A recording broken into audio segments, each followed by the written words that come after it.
So now we talked about beyond the check ride and how this is a thing that I think a very high percentage of pilots want to do. And of course, the next thing is always, well, I have to get my instrument rating. I can't do that until I get my instrument rating. And yes, I have my instrument rating and I've had it most of that time, but you do not have to have an instrument rating to fly cross country. You do need to have more weather flexibility if you don't have your instrument rating. There will be times where you get stuck at some little podunk place for, days potentially. That sort of thing doesn't tend to happen when you have an instrument rating, but that's also Still kind an of a horror adventure. story. Yeah, that's true. Still an adventure, just maybe not the one you expected. Yes, I know some guys who have a great story about driving hundreds of miles home in a U-Haul because it was the only thing they were available to rent in whatever little podunk town they ended up in. So yeah, you might have an adventure, but you'll definitely get a good story out of it. But even though I was going to say this is kind of a horror story that gets repeated throughout this industry that keeps people from using their airplanes. I mentioned flying to Kentucky in an Archer. I did that first fall that I had my private. So no instrument rating. I flew the 182 to Texas without an instrument rating. I went on a gigantic 5,800 nautical mile adventure over the course of 3 weeks, put 63 hours on that 182. I had the instrument rating for that, but since I was out west, like the whole point of it was to, see the sights. And so I was IFR for years to get my instrument after becoming a private pilot. It took me, I think it took me 3 years. Well, those were 3 but years. Everybody knows you're smarter than me. Cross-country flight in. Well, thank you, but I don't think so. But yeah, in those 3 years, like I said, I did some really good long cross countries without an instrument rating, and I did that huge West Coast adventure, like I said, with an instrument rating, but I was IFR for maybe 20 minutes of that entire trip. And it was certainly, the situation that led to me being IFR. If I had waited maybe 2 hours, the weather would have been through. So, all right, I'm gonna take a slight tangent here, okay. And I'm just going to ask you what's hopefully a quick question. If you are traveling somewhere and the weather's okay, do you file IFR or do you fly VFR? Wow, that is a big old it depends. That's the answer to every question in aviation. It depends. Good point. There are so many variables involved.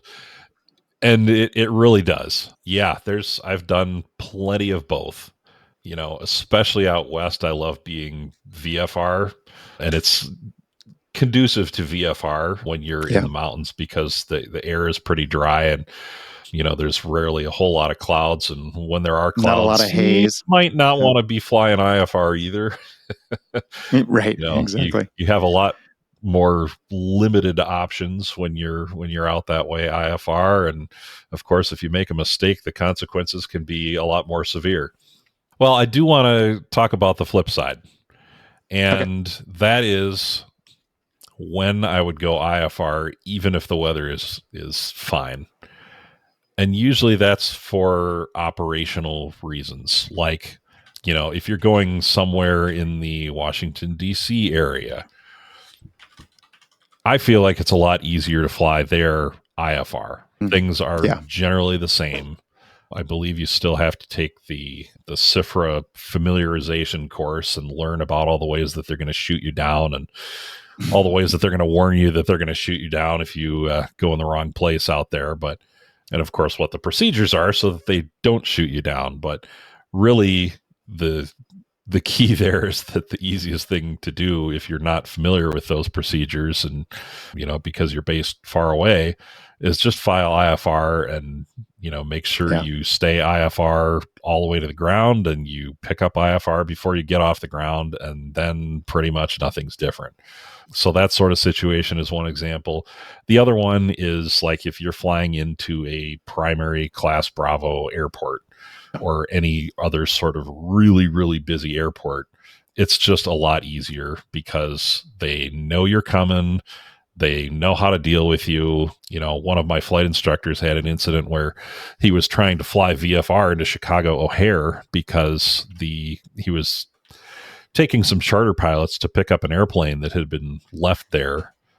And the controllers at O'Hare at the time literally had no idea how to work him, because O'Hare, they've gotten so much better, but they used to be so, I hate to say anti-GA, but they really were. 121 focused. Right. Yeah. Right. All 121 all the time, right? And so he ended up circling outside the Bravo, and I think he had to call on 6 different frequencies before someone finally got on the phone and called the controller that he needed to call and said, tell them this, this is how you work a VFR aircraft, because, they just weren't used to it at all. So yeah, it goes a lot smoother when you're tangling with, a whole bunch of jets if you just operate the way they do. Learn how to fly a fast approach, file IFR, and then just go on in. And I generally don't go places like that on purpose. Right. I tend to avoid Bravos because they're expensive and, there's a lot of traffic to deal with. Busy and it takes a long time. The one gas of the is expensive. Time advantages that we have with GA is being able to land closer to our actual destination. So yeah, it's rare that I fly GA into a primary Bravo, but I've flown into Baltimore, Washington International several times. I've flown into Orlando International, New Orleans, and a few others. I'd have to sit down and figure out the whole list, but yeah, that's a situation where I would probably file IFR. Yep. Okay. So I think we pretty well beat that question to death. There are no short questions when you're asking me, right? So, one of the notes that I put in here for the show on IFR versus VFR was just, do you have to be IFR? No. Go ahead, fly those long cross countries VFR.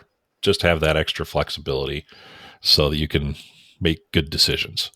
Is it helpful to have an instrument rating? Absolutely. There's plenty of times where, there's a overcast layer at 1,000, 1,500 feet, something like that, and it's only 500 or 1,000 feet thick, and it's going to keep VFR pilots sitting on the ground for, like I said, potentially a couple of days. Whereas if you're an IFR pilot, you just blast up through it and you're on your way. So I would say if traveling is going to be a goal, then the instrument rating should be a goal, but not a requirement. And I do have some friends who have flown all over the country for years and years and never got their instrument ratings. So definitely don't let the lack of an instrument rating be something that stops you from trying it. One little, oh boy, here we go again. I have another rule of thumb.